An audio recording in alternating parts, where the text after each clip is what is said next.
In 1996, Alan Shearer famously turned down a chance to link up with Sir Alex Ferguson at Manchester United to join his beloved Newcastle.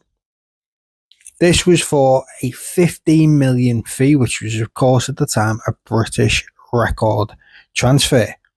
So I've decided to take a look using ChatGPT to see how a what-if scenario where Alan Shearer actually joins Manchester United instead of Newcastle would have looked like, what his appearances and goals tally would look like, and of course what his trophy medals would look like.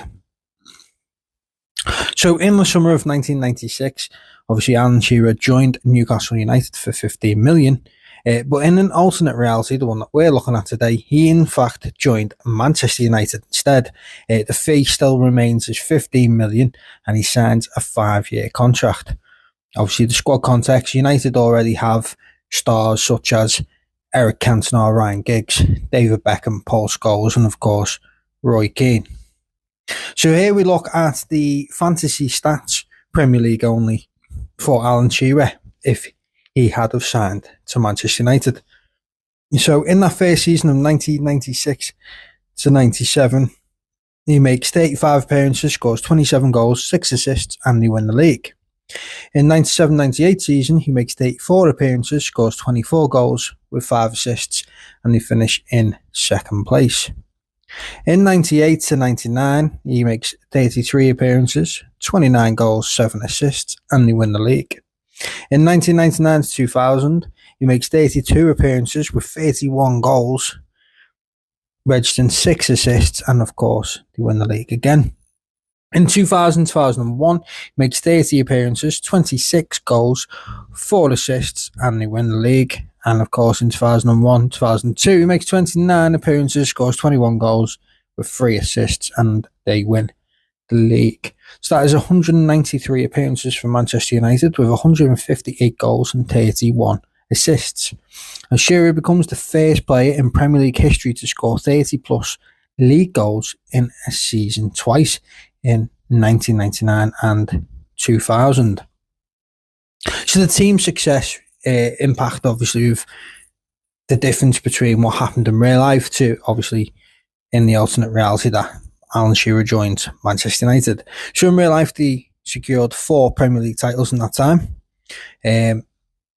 Whereas if Alan Shearer had joined, they'd have won 5. They won 2 FA Cups in real life. And then in the alternate reality with Shearer, they won 3. So they'd won 1 Champions League. And in this one, they'd win 2. Domestic doubles was 1. And in this one, 2. Trebles, it says still only the 1 treble season, but they were more dominant. So in the big match change is in the 1998-1999 Champions League final, where of course we have late drama where United pip it right at the very end, whereas in this scenario we have Man United dominating Bayern Munich 3-1 with Alan Shearer getting 2 of the goals and being named man of the match as they win 3-1. So Sir Alex Ferguson builds United around 4-4-2, 4-2-3-1 hybrid, with Beckham and Giggs supplying crosses. Shearer is the primary scorer, penalty taker, big game focal point, and Shearer scores 41% of his goals from crosses, 22% from set pieces, and 17% from penalties. His all-time legacy shift, Premier League all-time goals, Alan Shearer 285, Wayne Rooney 208, Harry Kane 213. So obviously playing in a more dominant side, this is obviously up until just the year 2002, adds another 35 to 40 goals to his career total.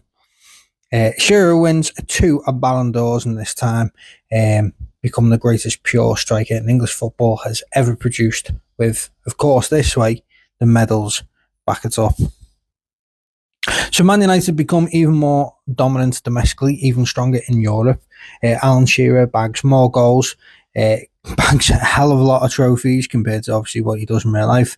He becomes Man United captain after Roy Keane, retires in the end as a Man United legend and not just a Newcastle icon. So we have then, obviously, like I say, this takes us to 2002.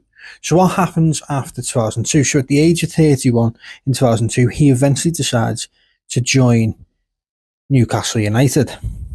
So he scores 158 Premier League goals at Man United, wins obviously multiple league trophies and the Champions League trophy. His body starting to break down a little bit, as it did in real life. His ankle and knee issues still exist in this timeline.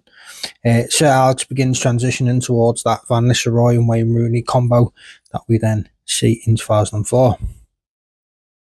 So obviously his options were stay at Man United as a rotation option, which of course was rejected by Shearer as he wanted to start. Move abroad, which is highly unlikely due to his family and his focus on the England international team, or of course eventually return home. So in this timeline he still does end up back at Newcastle United, but it's for the last 4 years of his career in 2002 to 2006. Not as the saviour this time, but as a veteran legend coming back with medals. The transfer fee would be just $6 million, contracted to 4 years, the last 4 years of his career, and he will be the captain, the focal point, and of course mentor to younger talent. So the stats that we would have got, obviously, if Shearer had joined late on after that terrific run at Manchester United. In 2002-2003 season, 34 appearances, 21 goals, 4 assists.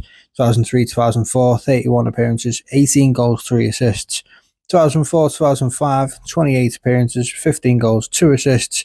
And his last season, 25 appearances, 11 goals, and just the 1 assist. So that in the total for Newcastle would have been 118 appearances, 65 goals, and 10 assists.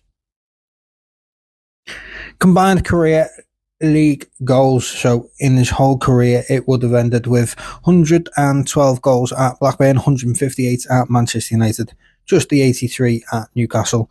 So this would in fact bring his total to 353, which obviously smashes the real world record and likely remains untouched for decades.